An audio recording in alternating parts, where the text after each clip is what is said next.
Bonsoir à tous et bienvenue une fois de plus dans cette nouvelle rencontre où la parole de notre Seigneur bien-aimé va être ouverte pour une fois de plus proclamer la bonne nouvelle de l'évangile du salut. Avant de commencer, nous allons nous remettre cette parole d'évangile entre les mains du Seigneur par la prière. Prions le Seigneur. Hein? Oui. Notre Dieu et notre Père, nous voulons une fois de plus te rendre infiniment grâce. Toi qui nous rassemble encore ce soir autour de la personne de ton Fils pour non seulement exprimer toute notre reconnaissance envers lui pour ce qu'il a fait pour nous. Lui, comme nous venons de le chanter, nous a appelés à venir à lui afin d'avoir une part éternelle auprès de toi, non pas comme esclave, mais comme fils. Oui, notre Dieu et notre Père, nous te bénissons de ce que, comme nous venons de le chanter, ton Fils nous a tellement aimés, il nous aime, au point où il nous a appelés, malgré la misère extrême qui était la nôtre, afin de venir à lui. Et ce soir encore, notre Dieu et notre Père, nous voulons remettre cette parole d'évangile qui va être proclamée entre tes mains, afin que ce soit toi-même qui, au travers des vases faibles que nous sommes, que tu puisses attirer le regard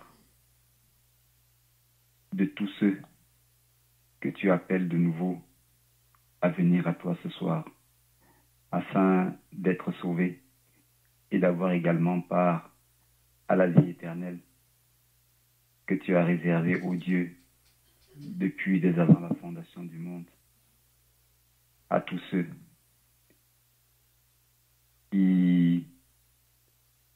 que tu as destinés, ô Dieu, à cela.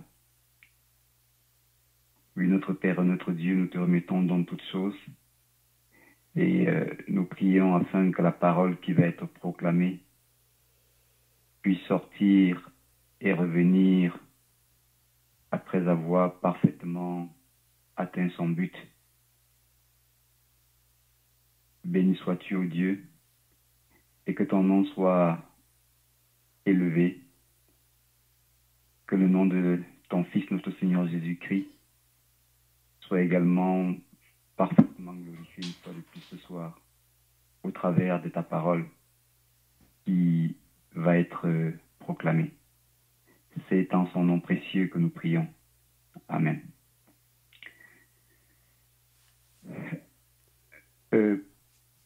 Pour la parole de ce soir, nous allons considérer un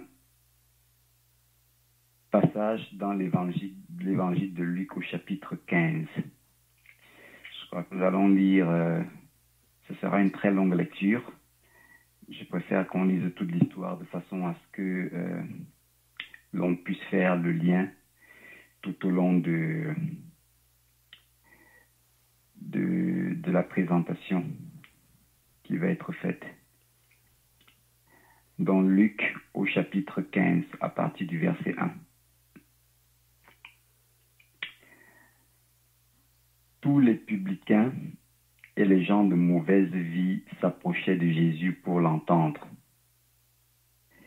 Et les pharisiens et les scribes murmuraient, disant, « Cet homme accueille les gens de mauvaise vie et mange avec eux. » Mais il leur dit cette parabole. Lequel d'entre vous, s'il a 100 brebis et qu'il en perde une, ne laisse les 99 autres dans le désert pour aller à la recherche de celle qui est perdue, jusqu'à ce qu'il la trouve. Lorsqu'il l'a trouvée, il la met avec joie sur ses épaules.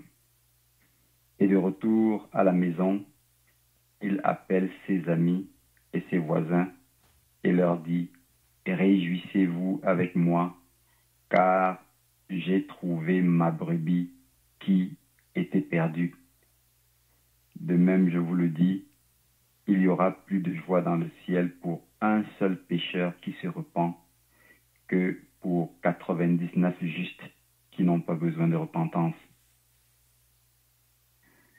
Ou quelle femme, si elle a 10 drachmes et qu'elle en perde une, n'allume une lampe, ne balaie la maison et ne cherche avec soin jusqu'à ce qu'elle la trouve. Lorsqu'elle l'a trouvée, elle appelle ses amis et ses voisines et dit, « Réjouissez-vous avec moi, car j'ai trouvé la drachme que j'avais perdue. » De même, je vous le dis, il y a de la joie devant les anges de Dieu pour un seul pécheur qui se repent.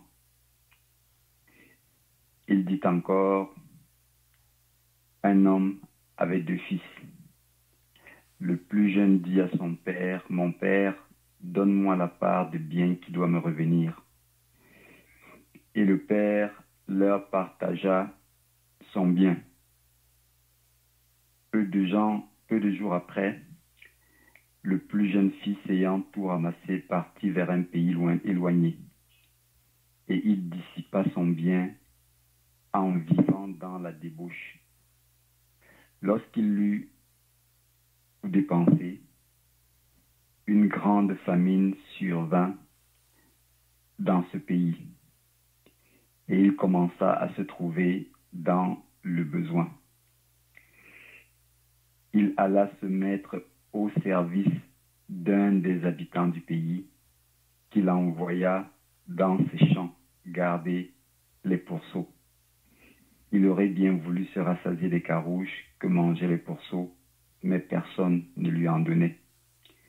Étant rentré en lui-même, il dit, « Combien d'ouvriers chez mon père ont du pain en abondance, et moi ici je meurs de faim. Je me lèverai, j'irai vers mon père, et je lui dirai, mon père, j'ai péché contre le ciel et contre toi. Je ne suis plus digne d'être appelé ton fils.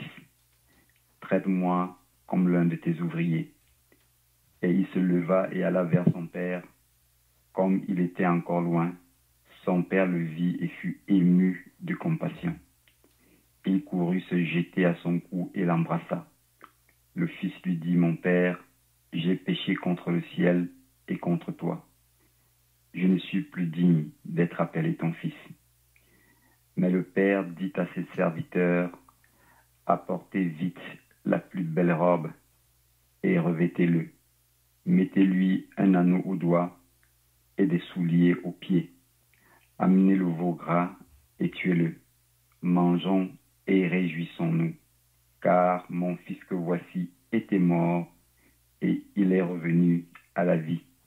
Il était perdu et il est retrouvé. Et ils commencèrent à se réjouir. On va d'abord commencer à s'arrêter là pour revenir sur la suite du texte au courant de la présentation. Alors, dans le contexte ici, on voit qu'au début,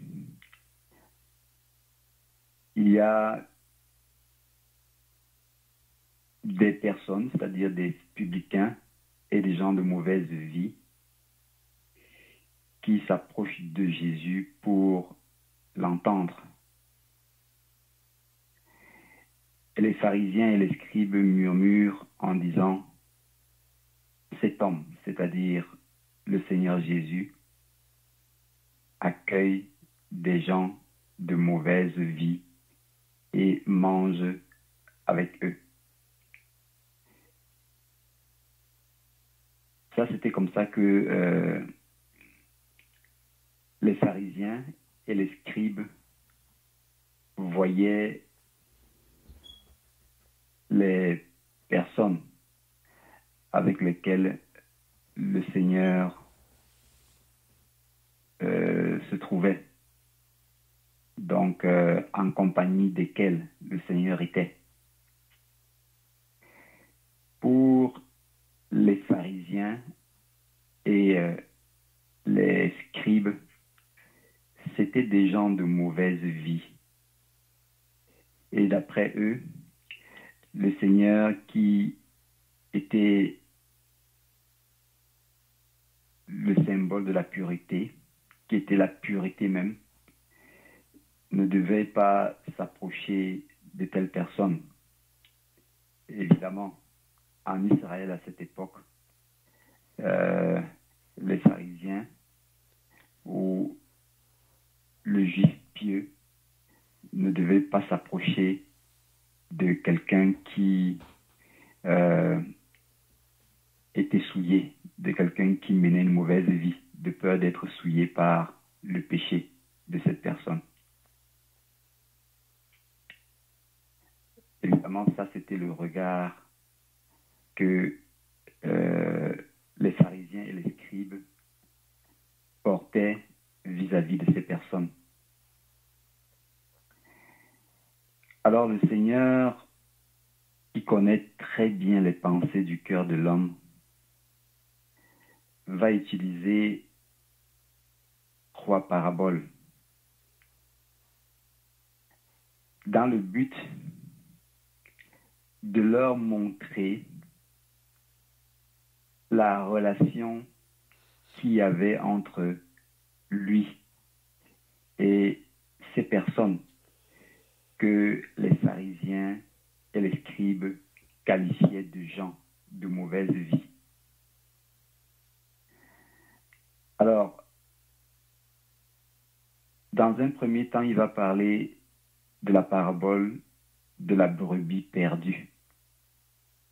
Et il va leur dire, lequel d'entre vous, s'il a 100 brebis et qu'il en cherche une, ne laisse les 99 autres dans le désert pour aller à la recherche de celle qui est perdue. Et lorsqu'il l'a trouvée, il la ramène il la met avec joie sur ses épaules. Et de retour à la maison, il appelle ses voisins pour s'en réjouir.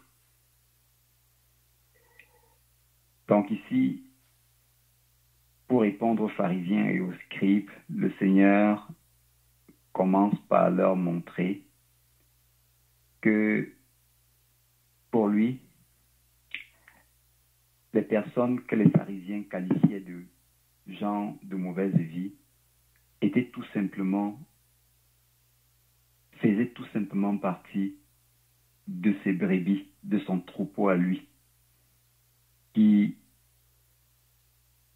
se sont simplement égarés, qui qui se sont perdus. Donc, c'était des brebis. Ça, c'est la première chose que l'on peut regarder. Le Seigneur ne les voyait pas simplement comme des gens, ne les voyait pas comme des gens de mauvaise vie, mais les regardait davantage comme des brebis avec qui il entretenait naturellement des relations d'amour en tant que berger. Donc ici, si le Seigneur parle de brebis, c'est parce que lui, il est le bon berger. Et le bon berger aime ses brebis. Et quand une d'elles se perd, il va à la recherche de la brebis perdue. Donc, c'est mu par cet amour du berger, du bon berger pour ses brebis, que le Seigneur allait à la rencontre de ces personnes. Donc ici, on voit qu'il y a une relation unique de berger, de pasteur à brebis que le Seigneur entretenait dans son cœur vis-à-vis des personnes à la rencontre desquelles il allait.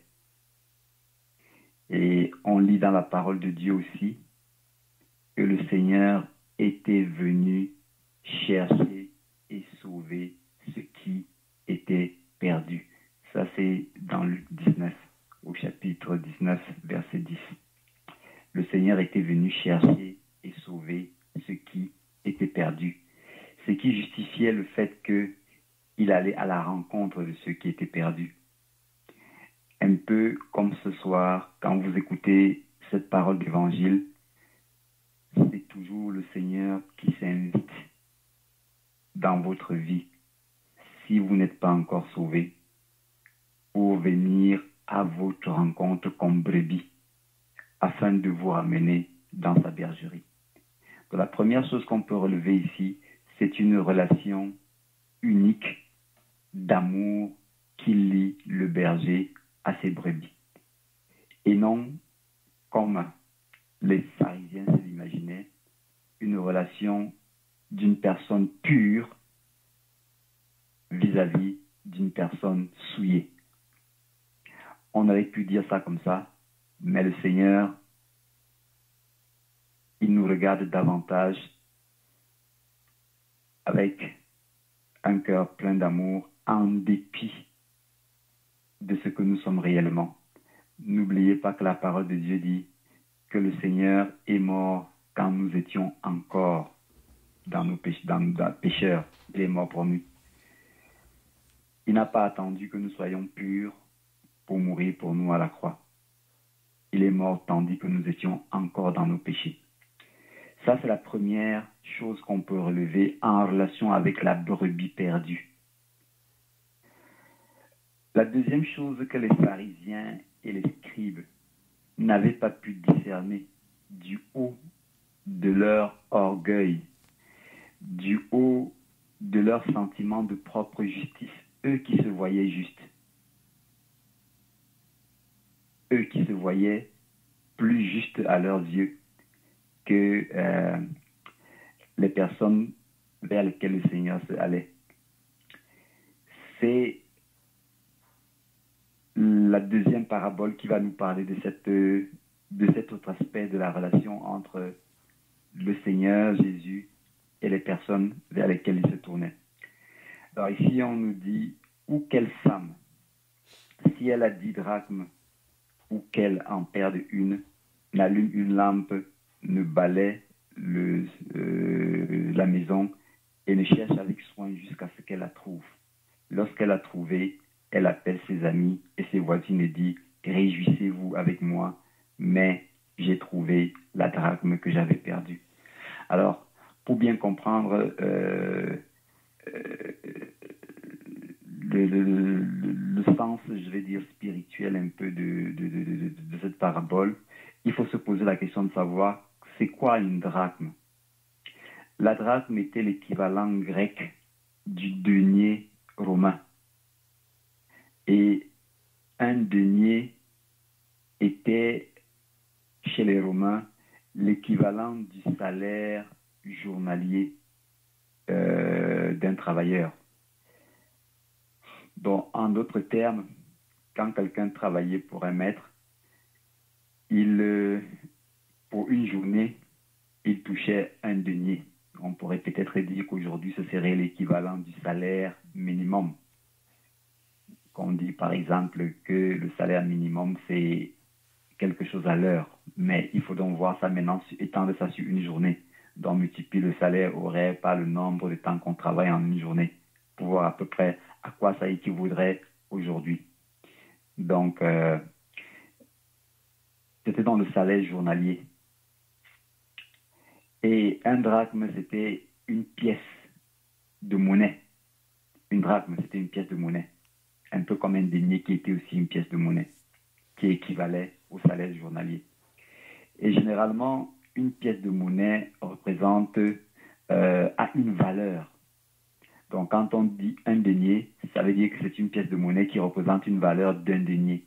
Une drachme, c'est une pièce de monnaie, donc c'est un métal auquel l'homme, pour faciliter les échanges avec les autres, a attribué une valeur. Et une valeur qui naturellement est précieuse à ses yeux, parce que c'est une valeur qui représente l'équivalent d'une journée de travail. Donc ici, l'emphase est mise sur le fait que l'autre aspect de la relation que le Seigneur Jésus-Christ avait envers les personnes vers lesquelles il allait, c'était que ces personnes avaient de la valeur à ses yeux. Et il est clair que si quelqu'un n'accorde pas une certaine valeur à quelque chose, il n'aura pas d'écart, il n'aura pas d'égard particulier à cette chose.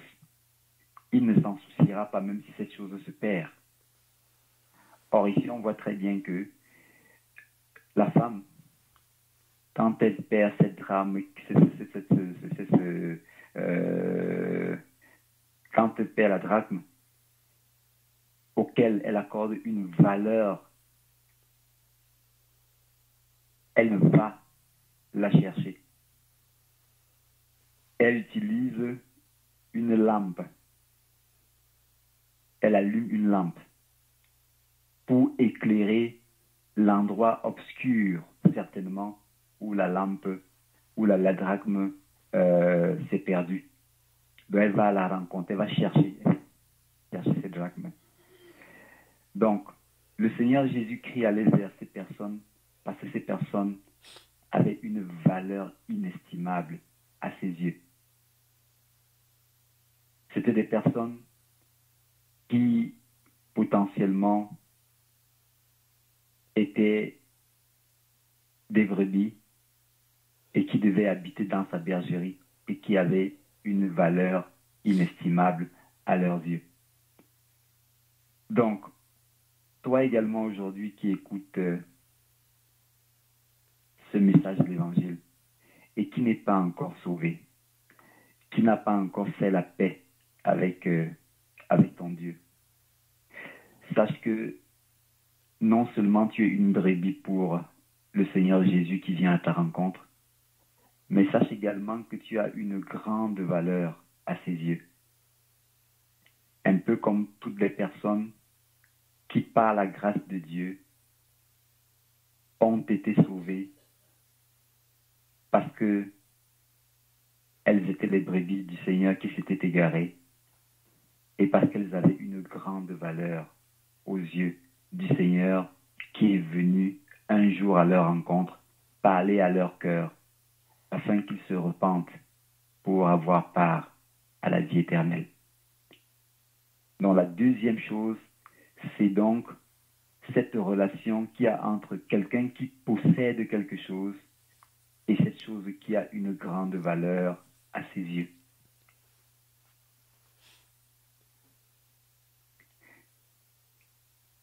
La troisième parabole met en lumière ici plutôt un fils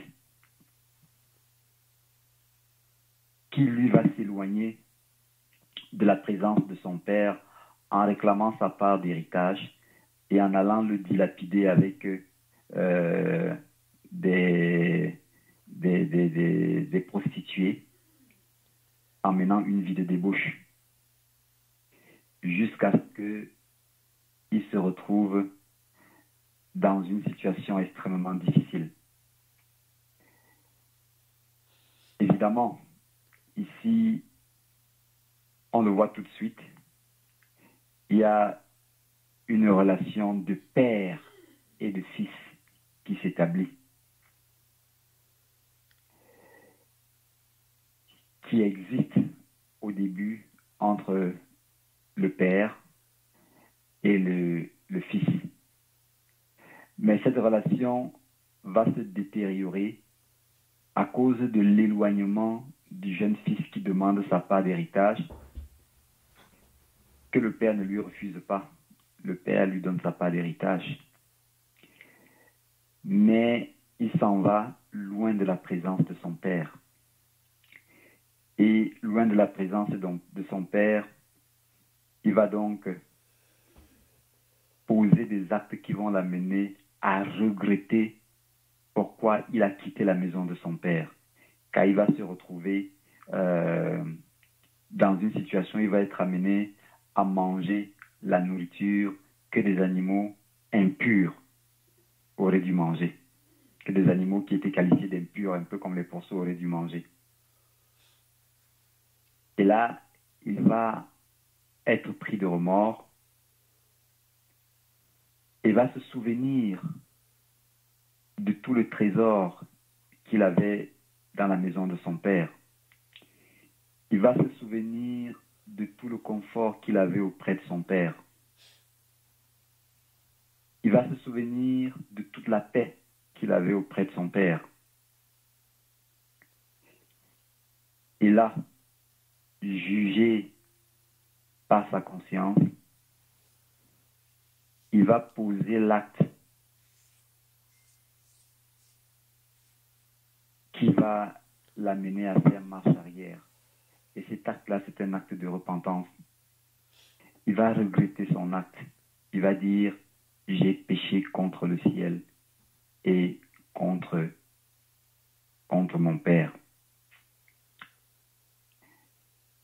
Il va faire un virage à 180 degrés. Il va complètement repartir dans la direction opposée pour revenir dans la maison de son père, pour lui avouer son péché. Ici, le Seigneur Jésus utilise cette parabole pour également mettre en lumière un autre aspect de la relation qui lie les personnes avec qui il était et puis le Père, son Père à lui. Donc les personnes avec qui il se trouvait et que les pharisiens qualifiaient de gens de mauvaise vie étaient potentiellement des fils pour son père, mais des fils qui, à cause du péché, étaient perdus. Étaient perdus comme ce fils qui a demandé sa part d'héritage pour aller le dilapider avec dans la débauche, en vivant dans la débauche, comme c'est mentionné ici. Donc, le Seigneur Jésus met donc en relation ici une relation de filiation entre ces personnes et puis son Père. Mais cette relation de filiation a été détruite et détériorée par le péché. Et cette relation de filiation ne peut être restaurée que par un acte de repentance semblable à celui qui a été posé par le jeune fils qui est allé loin de son père, dilapider son bien dans la débauche. Donc voilà à peu près symboliquement. Il y a tellement de choses qu'on pourrait dire dans ce passage. Là, je ne touche véritablement que certains aspects qui mettent en lumière la relation ou bien la nature des liens qui unissaient le cœur ou qui unit le cœur de notre Seigneur Jésus-Christ avec toutes les personnes qui sont loin de la présence de son Père. Et cette relation, ou bien ces aspects particuliers de ces liens, les pharisiens et les scribes ne pouvaient pas le voir, parce que eux-mêmes, ils n'étaient pas différents. Du moins, en apparence, ils donnaient l'impression d'être différents de ces personnes vers qui le Seigneur Jésus-Christ allait. Tout simplement parce que ils étaient imbus d'eux-mêmes. Ils étaient remplis de leur propre justice. Évidemment, si vous lisez la suite de l'histoire du fils perdu, vous vous rendrez compte que le fils aîné, quand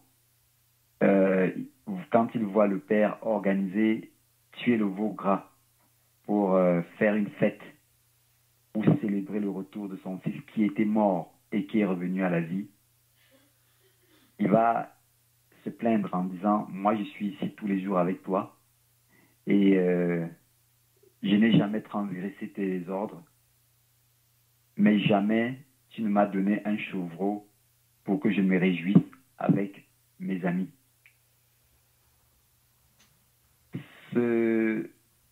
Cette attitude du fils aîné est identique à l'attitude que les pharisiens et les scribes ont eue vis-à-vis des personnes vers lesquelles le Seigneur allait. Donc, le fils aîné lui-même, il n'avait pas lui-même discerné la grâce qu'il avait auprès de son Père et la grâce qu'il avait de jouir pleinement des biens que le Père mettait à leur disposition.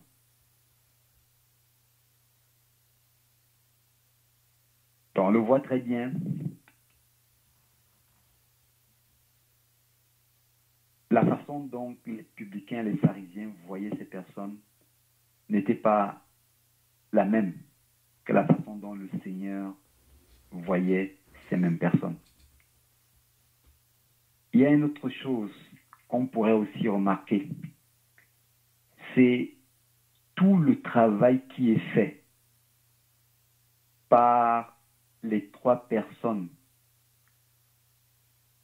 de la Trinité, c'est-à-dire le Fils, le Saint-Esprit et le Père, pour attirer une âme au salut. C'est vrai que ces trois personnes ne sont pas spécifiquement mentionnées directement, mais on peut les voir en image.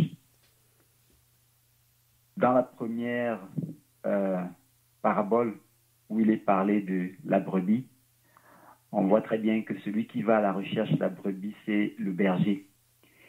Et le berger ici représente un peu en image notre Seigneur Jésus-Christ qui lui-même a dit « Je suis le bon berger. Et mes brebis entendent ma voix et me suivent. » Dans la deuxième parabole qui parle à la drachme perdue, on voit une femme qui allume ici une lampe. Et généralement, la lampe doit être remplie d'huile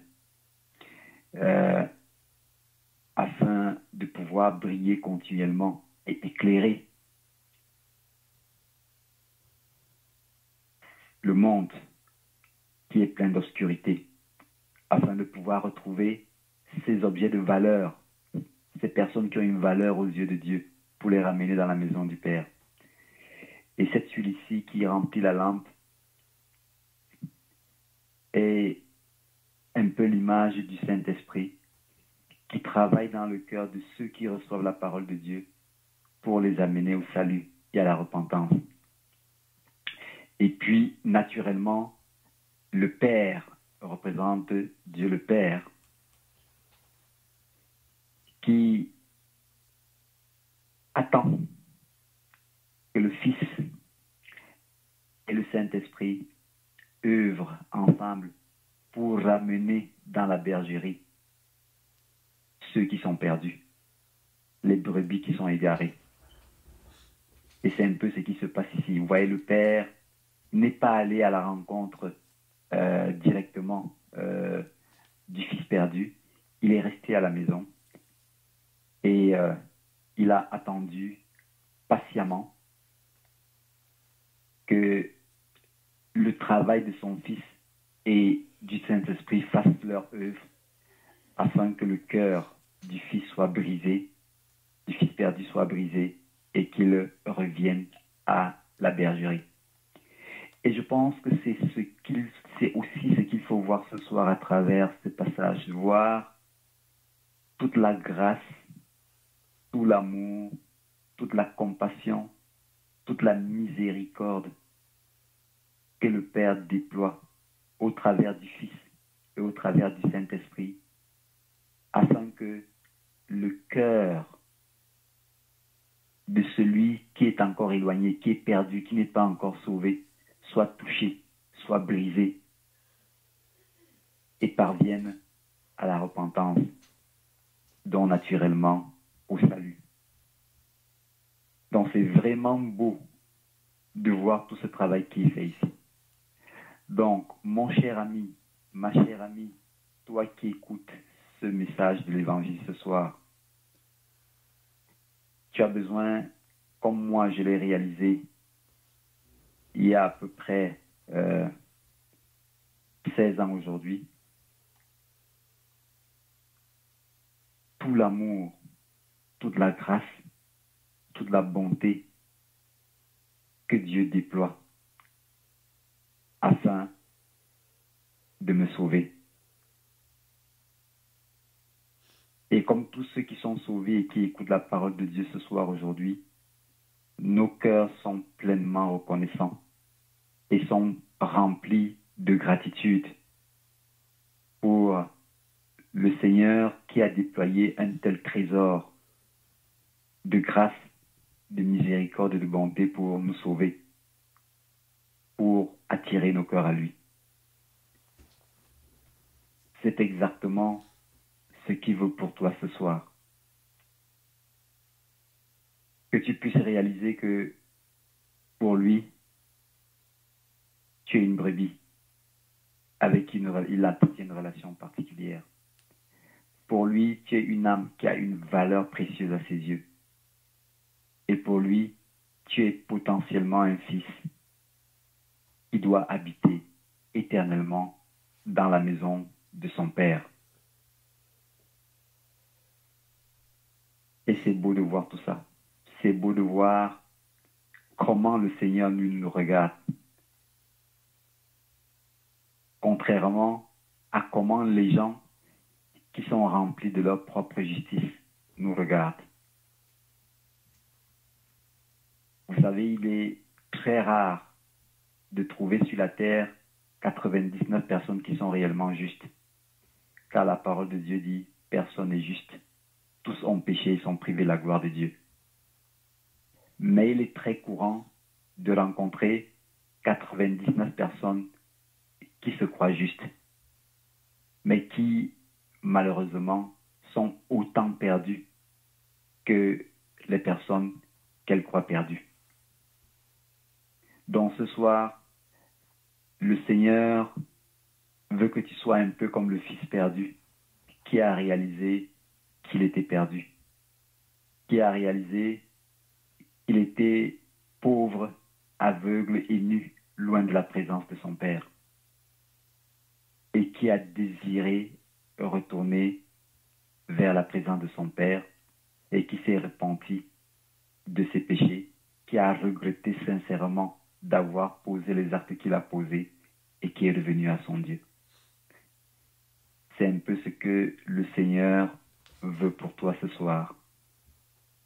Que tu réalises, comme moi je l'ai réalisé il y a 16 ans, que j'étais pécheur, que j'étais perdu, que j'étais destiné justement à l'enfer, aux tourments éternels, loin de la présence de Dieu.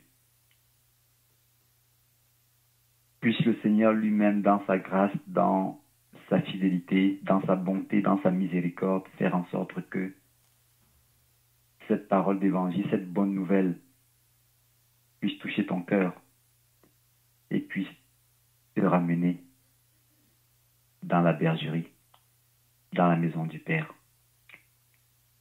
Que le Seigneur lui-même bénisse sa parole. Amen.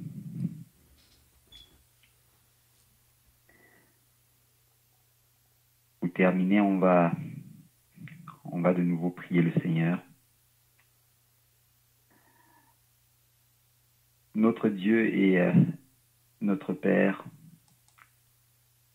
au nom de ton Fils, notre Seigneur Jésus-Christ, nous voulons une fois de plus te dire infiniment merci pour cette parole d'évangile qui, de nouveau, a été proclamée ce soir. Nous te remercions, ô Dieu, de ce que tu nous donnes de réaliser.